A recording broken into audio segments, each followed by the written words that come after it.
हाँ तो बच्चों, कल हमने शुरू की थी दो बैलों की कथा, मुंशी प्रेमचंद द्वारा लिखित दो बैलों की कथा। कल की वीडियो में आपने जो पढ़ा था वो अधूरी थी। आगे की कथा शुरू करते हैं। तो कहाँ तक पढ़ ली थी? पढ़ी सबने? देखा? ध्यान है? ध्यान से पढ़िए। यानी बैल वापस अपने स्थान पर आ गए थे। अब दूसरे दिन क्या हुआ? झूरी का साला फिर आया और बैलों को लेकर चला गया। अब की बार दोनों को वो पैदल नहीं लेके गया। किससे लेके गया? गाड़ी से। गाड़ी में जोत करके ले गया। गाड़ी में जोता। 2-4 बार मोती ने गाड़ी को सड़क की खाई में गिराना चाहा, पर हीरा ने संभाल लिया, क्योंकि हीरा ज़्यादा सहनशील था। उसने गाड़ी को खाई में नहीं गिरने दिया। संध्या समय होते होते यानी संध्या समय घर पहुंचकर उसने दोनों को मोटी रस्सी से बांधा। किसने? झूरी के साले ने। वहाँ पहुंच गए और उसको मोटी रस्सी से बांध दिया और कल की शरारत का मज़ा चखाया। फिर वही सूखा भूसा खाने के लिए डाल दिया। अपने दोनों बैलों को खली चूरी खाने को देता था और उनको, हीरा और मोती को, सूखा भूसा खाने के लिए देता था। दोनों बैलों का ऐसा अपमान कभी न हुआ। झूरी इन्हें फूल की छड़ी से भी कभी नहीं छूता था, अर्थात कभी नहीं मारता था। उसकी एक टिटकार पर, यानी थोड़ा बोलने मात्र से ही, उनकी आवाज़ सुन करके ही, किसकी? झूरी की, दोनों अपने आप स्वयं उड़ने लगते थे, अर्थात अपना कार्य करते थे। और यहाँ आकर के उनको बहुत मार पड़ी। आहत, सम्मान,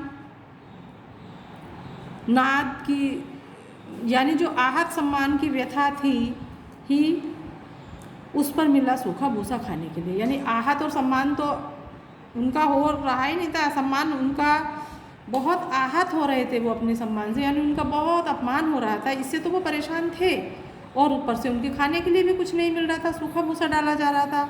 बेचारे नाद की तरफ देखते भी नहीं थे। दूसरे दिन गया ने बैलों को हल में जोता, पर इन दोनों ने जैसे पाँव न उठाने की कसम खा ली। वह मारते मारते थक गया, पर दोनों ने पाँव न उठाया। एक बार जब उस निर्दयी ने हीरा की नाक पर खूब डंडे जमाए तो मोती का गुस्सा काबू से बाहर हो गया। हल लेकर भागा। रस्सी, हल, जुआ, जोत सब टूट टाट कर बराबर हो गया। गले में बड़ी बड़ी रस्सियाँ ना होती तो दोनों पकड़ाई में ना आते। यानी कि क्या हुआ? दूसरे दिन क्या किया? जब बैलों को हल में जोता गया तो इन दोनों ने, क्या हुआ? दोनों को गुस्सा आ रहा था। दोनों ने पाँव ना उठाने की कसम खाई, अर्थात ये हल में नहीं चले। कौन? झूरी का जो साला था वो बहुत मारता रहा इनको, मारते मारते थक गया, पर दोनों ने पाँव नहीं उठाया, अर्थात आगे नहीं बढ़े। एक बार जब उस निर्दयी ने हीरा की नाक पर, यानी कि हीरा की नाक पर क्रोध में आकर के, उस निर्दयी, किसके लिए कहा है? झूरी के साले के लिए, हीरा की नाक पर खूब डंडे जमाए तो मोती का गुस्सा काबू से बाहर हो गया। हल लेकर भागा, जिससे रस्सी, हल, जुआ, चोट सब टूट टाट कर बराबर हो गए। गले में बड़ी बड़ी रस्सियाँ ना होती तो दोनों पकड़ाई में ना आते, अर्थात वो दोनों भागने लगे। तो क्या होता है, इस हमें जो हम पढ़ रहे हैं इससे पता लगता है कि दोनों में इतना अटूट प्रेम था कि एक को यदि परेशानी होती थी, एक को मार पड़ती थी तो दूसरा परेशान होता था। इस प्रकार से दोनों मित्रों में बहुत अधिक प्रेम था। सच्ची मित्रता भी बच्चों इसी को कहते हैं। हीरा ने मूक भाषा में कहा, भागना बेकार है। हीरा मूक भाषा समझ रहे हो ना? गुप्त, उनकी बोलते नहीं थे और अपनी भाषा में वो एक दूसरे से बातें करते रहते थे। तो हीरा ने मूक भाषा में कहा कि भागना व्यर्थ है, भागना बेकार है, अर्थात भागना नहीं चाहिए।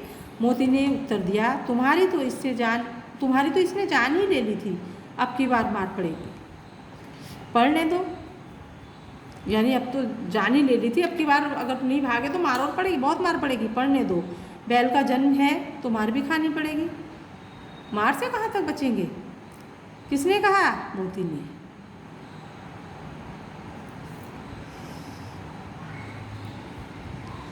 गया 2 आदमियों के साथ दौड़ा आ रहा है। दोनों के हाथों में लाठियां हैं।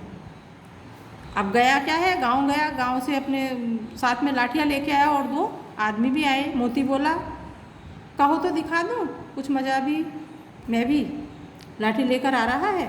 हीरा ने समझाया नहीं भाई खड़े हो जाओ, मुझे मारेगा तो मैं भी 1-2 को गिरा दूँगा। कि भाई गुस्सा मत करो, यदि वो मुझे मारेगा तो मैं भी 1-2 को गिरा दूँगा, तुम ऐसा गुस्सा मत करो। नहीं,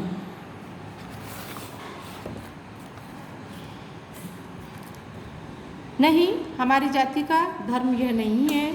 मोती दिल में ऐंठ कर रह गया, गया आ पहुँचा और दोनों को पकड़कर ले चला। कुशल हुई, कुशल यानी अच्छा हुआ कि उसने इस वक्त मारपीट नहीं की, नहीं तो मोती भी उस पर पलट पड़ता, मोती भी उसको मारता। उसके तेवर देख कर गया और उसके सहायक समझ गए कि इस वक्त टाल जाना ही अच्छा है, यानी इस समय जो है समय को टाल देना चाहिए, यही अच्छा होगा। आज दोनों के सामने फिर वही सूखा भूसा लाया गया। दोनों चुपचाप खड़े रहे। घर के लोग भोजन करने लगे। उस वक्त एक छोटी सी लड़की 2 रोटी लेकर के निकली और दोनों के मुंह में देकर चली गई। उस एक रोटी से उनकी भूख तो क्या शांत होती, पर दोनों के हृदय को मानो भोजन मिल गया। यहाँ भी किसी सज्जन का वास है। लड़की भैरों की थी, उसकी माँ मर चुकी थी, सौतेली माँ उसे बहुत मारती थी, इसलिए इन बैलों से उसे इस प्रकार की आत्मीयता हो गई थी। अब इसमें समझ में आया आपको क्या हुआ? दोनों बैलों के सामने सूखा भोजन यानी सूखा भूसा डाला गया, पर दोनों बैल खाते नहीं थे, चुपचाप खड़े रहते थे, बेचारे भूखे प्यासे ऐसे ही रहते थे। तो घर के जब सब लोग भोजन करने लग गए, सब भोजन कर रहे थे, तो एक छोटी लड़की आई और वो 2 रोटी बैलों को दे करके चली गई। बैल बहुत आनंदित हो गए, बहुत प्रसन्न हो गए, उनको बहुत अच्छा लगा बैलों को, और लगा कि इस घर में भी किसी सज्जन का वास है, यहाँ भी कोई सज्जन है। वो लड़की किसकी थी? जो बैलों को मारता था, भैरों की। उस बच्ची की माँ नहीं थी और सौतेली माँ उसके साथ मारपीट का व्यवहार करती, बहुत मारती थी। तो बैलों से उसको अपनापन लग रहा, आत्मीयता हो गई थी बैलों से। दोनों दिन भर जोते जाते, डंडे खाते, अड़ते, शाम को थान पर बांध दिए जाते। दोनों बैलों को दिन भर बहुत काम करवाया जाता था। खेत में ले जा कर के उनको बहुत डंडे पड़ते थे, बहुत मतलब उनको सताया जाता था। और शाम को जब आ जाते थे काम खत्म, उनके स्थान पर उनको बांध दिया जाता था और रात को वही बालिका उनको 2 रोटियां खिला देती थी।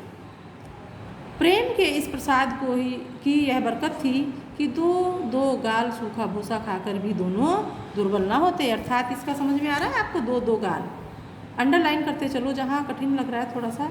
यानी प्रेम से जो कुछ खिला दिया जाए, प्रेम से इसमें कहने का तात्पर्य ये है बच्चों कि प्रेम से जो भी मिल जाए वो ही बहुत होता है।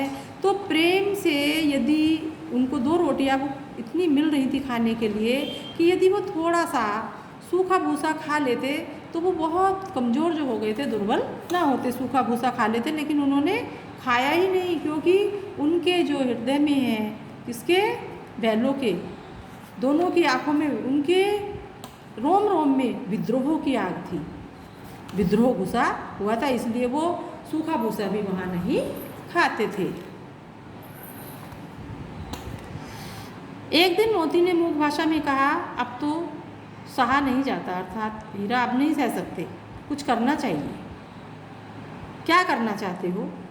एक आध को सींगों पर उठाकर फेंक दूंगा, लेकिन जानते हो वह प्यारी लड़की जो हमें रोटियां खिलाती है, उसी की लड़की है जो हमें मारता है, इस घर का मालिक है जो, है ना? इससे समझ में आ रहा है? यानी बैलों के मन में बच्चों विद्रोह की आग उठी, विद्रोह हुआ, लेकिन वो 2 रोटी के कारण, क्योंकि वो उसी की बेटी थी, उसी का पिता तो मारता था उनको, और विद्रोह वो नहीं करना चाहते थे क्योंकि उनकी बेटी उनको खाना खिलाती थी, 2 रोटी दे जाती थी, इसलिए वो उनके साथ विद्रोह नहीं करना चाहते थे। तो क्योंकि वो बच्ची बेचारी अनाथ हो जाएगी, क्योंकि वो उसका पिता है, इसलिए वो उसको सताना नहीं चाहते, मारना नहीं चाहते थे।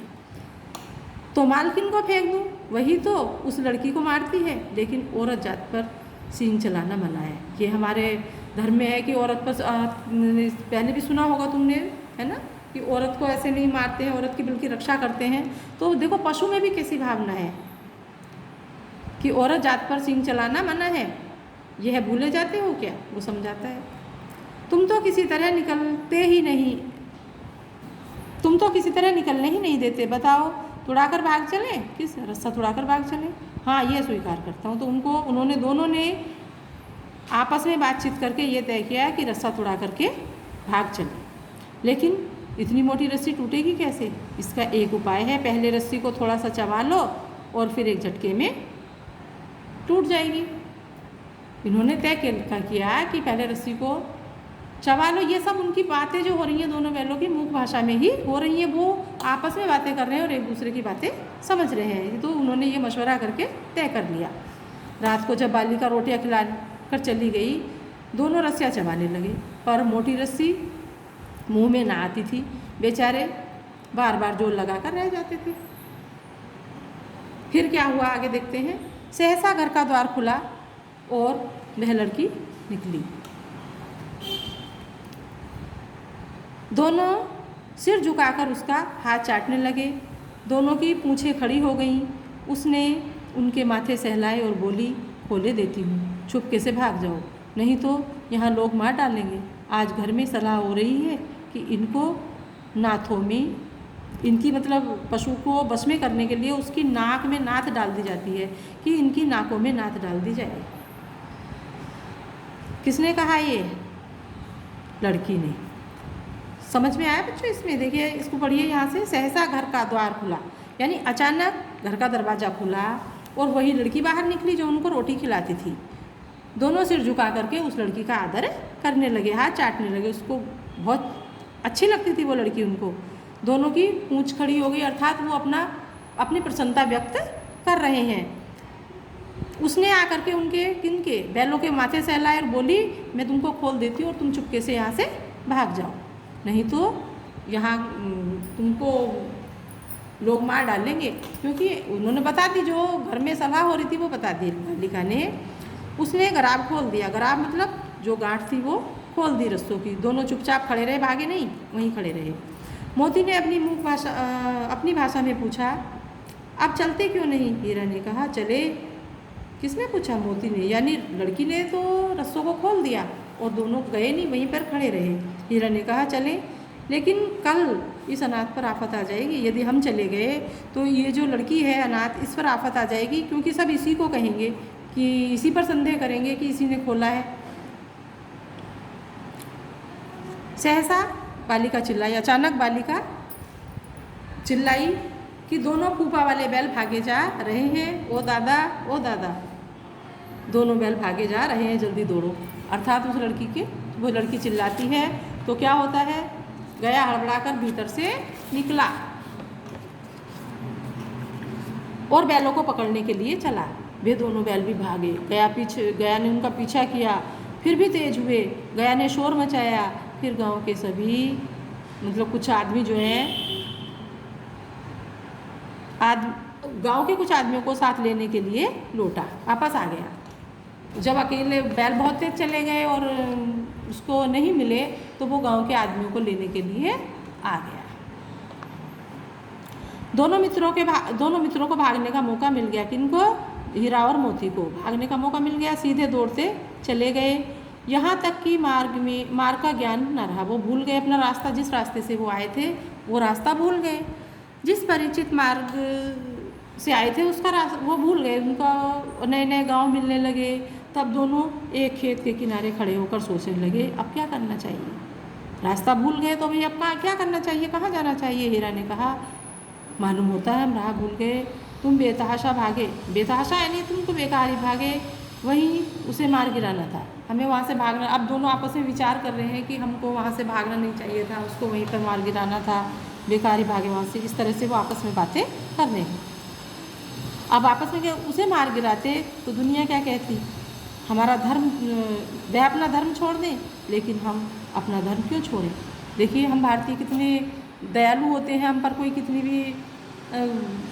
कितना भी परेशान करे, कितना भी कोई दुख दे, लेकिन हम अपने धर्म को नहीं बोलते कि हमें क्या करना है, अपना धर्म नहीं छोड़ते। दोनों भूख से व्याकुल हो रहे थे। खेत में मटर खड़ी थी, चरने लगे, रह रहकर आहट ले रहे थे कि कोई आता तो नहीं। अब वो वहाँ से चले गए, है ना, भूखे तो थे। एक उनको मटर के खेत में दिखाई दी, वहाँ वो चरने लगे, खाने लग गए। जब पेट भर गया, दोनों ने आज़ादी का अनुभव किया तो मस्त होकर उछलने कूदने लगे।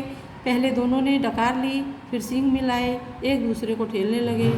मोती ने हीरा को कई कदम पीछे हटा दिया और यहाँ तक कि वह खाई में गिर गया। तब उसे भी क्रोध आया, संभल कर उठा, फिर मोती से मिल गया। मोती ने देखा खेल में झगड़ा हुआ चाहता है तो किनारे हट गए। क्या है, जब दोनों ने मटर के खेत में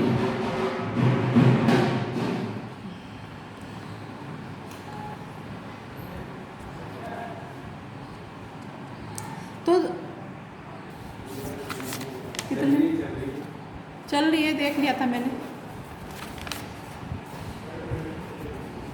अब आगे एक सप्ताह तक दोनों मित्र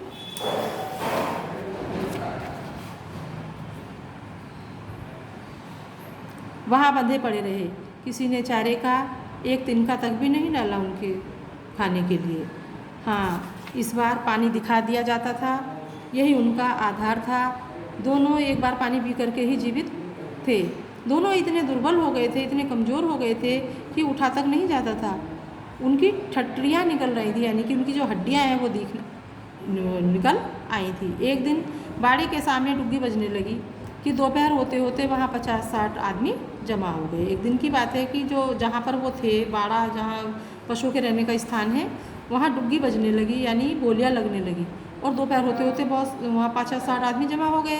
तब दोनों मित्र निकाले गए और उनकी देखभाल होने लगी। लोग आकर उनकी सूरत देखते और मन फीका करके चले जाते। ऐसे मृतक बैलों का कौन खरीदार होगा।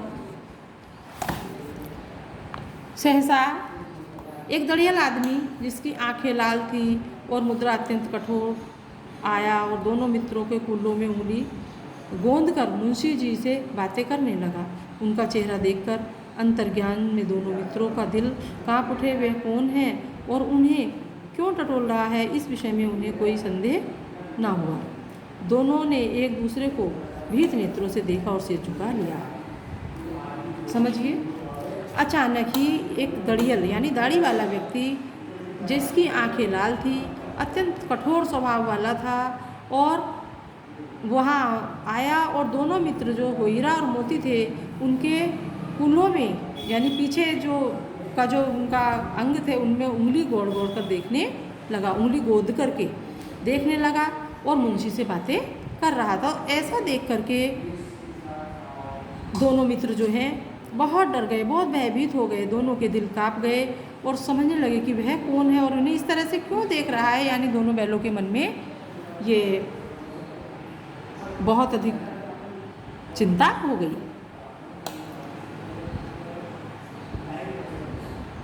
तो इस स्थिति को देख करके, इस ऐसे दृश्य को देख करके उन्हें बहुत संदेह हुआ दोनों बैलों को। दोनों ने एक दूसरे को भयभीत नेत्रों से देखा और अपना सिर झुका लिया। बहुत डरे हुए थे बैल। हीरा ने कहा, गया के घर से नाहक भागे। नाहक माने बेकार ही भागे, अब जान ना बचेगी। अब उनको लग रहा था कि अब उनकी जान नहीं बचेगी। मोती ने अश्रद्धा के भाव से उत्तर दिया, कहते हैं भगवान सबके ऊपर दया करते हैं, उन्हें हमारे ऊपर क्यों दया नहीं आती। भगवान की, अब उन्होंने सब भगवान पर छोड़ दिया। भगवान के लिए हमारा मरना जीना दोनों बराबर है, चलो अच्छा ही है, कुछ दिन उसके पास ही रहेंगे। एक बार भगवान ने उस लड़की के रूप में हमें बचाया था, अभी भी कुछ ना कुछ वो करेंगे, अर्थात ईश्वर जरूर हमारी मदद करेंगे। यह आदमी छुरी चलाएगा, देख लेना। तो क्या चिंता है, मांस, खाल, सींग, हड्डी सब किसी न किसी काम आएंगे। अभी भी देखिए, इसको देखिए, आपस में दोनों बातें कर रहे हैं कि वो आदमी छुरी चलाएगा, उनको लग रहा है कि ये कसाई है, हमें मारेगा। तो दूसरा बैल कहता है, तो क्या चिंता है, मांस, खाल, सींग, हड्डी सब किसी न किसी के काम आएगा। अर्थात उन दोनों बैलों में आज भी अभी भी ऐसी विपत्ति के समय में भी परोपकार की भावना है। देखिए बच्चों, दोनों पशुओं में परोपकार की भावना है, वो आज भी परोपकार करना चाहते हैं। कितनी भी परेशानी आ जाए, यही सच्ची मित्रता है कि समय पर साथ नहीं छोड़ रहे हैं और अभी भी परोपकार में लगे हुए हैं। नीलाम हो जाने के बाद दोनों मित्र उस दड़ियल के साथ चले। दोनों की बोटी बोटी काँप रही थी, बेचारे पाँव तक ना उठा सकते थे, पर भय के मारे गिरते पड़ते भाग जाते, क्योंकि वह जरा भी चाल धीमी हो जाने पर जोर से डंडा जमा देता था। अब वो दोनों जा रहे हैं, नीलाम हो गए दोनों बैल, और उस व्यक्ति के साथ जा रहे हैं। वो व्यक्ति कौन था? कसाई।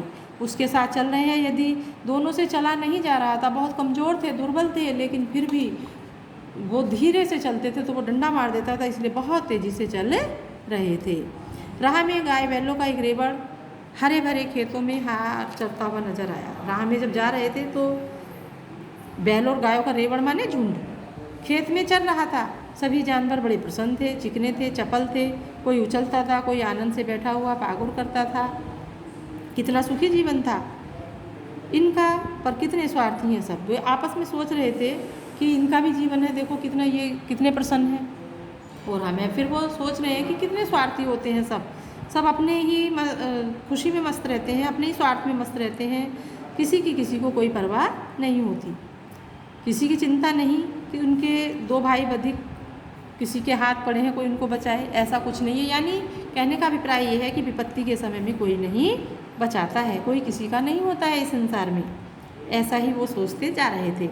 सहसा दोनों को ऐसा मालूम हुआ कि यह परिचित रहा है। अब अचानक चलते चलते उन दोनों को ऐसा लगा कि जिस राह से वो जा रहे हैं, जिस रास्ते से जा रहे हैं, ये उनकी जान पहचान की राह है। इसी रास्ते में गया उन्हें लेकर गया था, ये वही रास्ता आ गया जिससे गया उनको ले गया था। वही खेत है, वही बाग है, वही गांव मिलने लगे, और हर क्षण उनकी चाल जो है और तेज होने लगी। देखिए, अपने स्थान को देख करके अलग ही उनमें ताकत आने लगी। सारी थकान, सारी दुर्बलता उनकी गायब हो गई। आह, यह लो, अपना ही हाथ आ गया है। कुएं पर भी पुर चलाने आया करते थे, यही कुआं है, यह वही कुआं है। सब कुछ उनको वैसा ही मिलने लगा। अब वो बहुत प्रसन्न होने लगे और उनमें ताकत भी आने लगी। उनकी जो है प्रसन्नता बढ़ने लगी, वो प्रसन्न होने लगे। मोती ने कहा, हमारा घर नजीक आ गया। हीरा बोला, भगवान की दया है, मैं तो अब घर भागता हूँ, यह जाने देगा, इसे मैं मार गिराता हूँ। दोनों को भय, अब उनको जो है भय उनका इतना नहीं है कि अब हम इसको, क्योंकि अपना गांव आ गया है, अब तो अपने गांव पर उनमें बहुत अधिक थकान उनकी दूर हो गई, बहुत अधिक ताकतवर हो गए हैं वो, कि अब हिम्मत बढ़ गई है यानी उनकी, कि इसको मैं मार गिरा दूँगा। नहीं, दौड़कर थान पर चलो, वहाँ से हम आगे नहीं जाएंगे। दोनों उन्मत्त होकर के, उन्मत्त यानी मस्त होकर के, बछड़ों की भांति उलेले करते हुए, प्रसन्न होते हुए घर की ओर दौड़े। वह हमारा थान है। थान का मतलब जानते हो? स्थान जहाँ पर वो रहते थे। दोनों दौड़कर अपने थान पर आए और खड़े हो गए। दड़ियल भी पीछे पीछे दौड़ता हुआ चला आता है। झूरी द्वार पर बैठा धूप खा रहा था। दोनों बैलों को देख करके उन्हें बारी बारी से गले लगाने लगा। मित्रों की आंखों में आनंद के आंसू बहने लगे कि झूरी का हाथ चाट रहा था, यानी दोनों बैल भी प्रसन्न हो गए और झूरी भी प्रसन्न हो गया। दड़ियल ने जाकर बैलों की रस्सियाँ पकड़ ली। झूरी ने कहा, ये मेरे बैल हैं। तुम्हारे बैल कैसे? मैं मवेशी खाने से नीलाम के लिए नीलाम करके लिए आता हूँ इनको, मतलब मैं लेके आया हूँ इनको। मैं तो समझा हूँ चुराए लिए जाते हो। चुपके से चले जाओ, मेरे बैल मेरे हैं, मैं बेचूंगा तो बिकेंगे। किसी को मेरे बैल बेच नीलाम करने का कोई अधिकार नहीं है। प्यार माने अधिकार। किसने कहा? झूरी ने, कि किसी को भी मेरे बैल नीलाम करने का अधिकार नहीं है, किसी को खरीदने का अधिकार नहीं है। ये बैल मेरे हैं और मैं ही इसका अधिकारी हूँ। जाकर थाने में रपट कर दूंगा, रपट यानी कंप्लेन कर दूंगा, बैल मेरे हैं। इसका सबूत यह है कि बैल मेरे द्वार पर खड़े हैं, मेरे दरवाजे पर। दड़ियल झल्ला करके बैलों को ज़बरदस्ती पकड़ ले जाने के लिए बढ़ा। उसी वक्त मोती ने सींग चलाया, दड़ियल पीछे हटा। मोती ने पीछा किया, दड़ियल भागा। मोती पीछे दौड़ा। गांव के बाहर निकल जाने पर वह रुका। वह खड़ा दड़ियल का रास्ता देख रहा था। दड़ियल दूर खड़ा धमकियाँ दे रहा था। गालियाँ निकाल रहा था, पत्थर फेंक रहा था और मोती विजयी शूर की भांति उसका रास्ता रोके खड़ा था। गांव के लोग यह तमाशा देखते और हंसते थे। जब दड़ियल हार कर चला गया तो मोती अकड़ता हुआ लौटा। हीरा ने कहा, मैं डर रहा था कि कहीं तुम गुस्से में आकर मार ना बैठो। अगर वह मुझे पकड़ता तो मैं बेमारे न छोड़ता, मैं भी उसको मारता। अब वह ना आएगा तो दूर से खबर लूँगा, देखूँ कैसे ले जाता है। जो गोली मरवा दे, मर जाऊँगा, पर उसके काम तो नहीं आऊँगा। हमारी जान को कोई जान ही नहीं समझता, इसलिए कि हम इतने सीधे हैं। जरा देर से नादों में खली, भूसा, चोकर और दाना भर दिया गया और दोनों मित्र खाने लगे। झूरी खड़ा दोनों को सहला रहा था और 20 लड़के तमाशा देख रहे थे। सारे गांव में उत्साह सा, यानी एक उत्साह सा मालूम होता था। उत्साह माने उत्साह सा मालूम होता था। बहुत सभी प्रसन्न थे यह दृश्य देख करके। और वो जो उसी समय मालकिन भी आकर के बहुत प्रसन्न हुई और दोनों के माथे चूम लिए। तो बच्चों, ये हमारी 2 बैलों की कथा पूरा हुआ। इस वीडियो में, अब अगली वीडियो में मैं इसके आपको प्रश्नोत्तर समझा दूँगी, वो हम कल बताएंगे।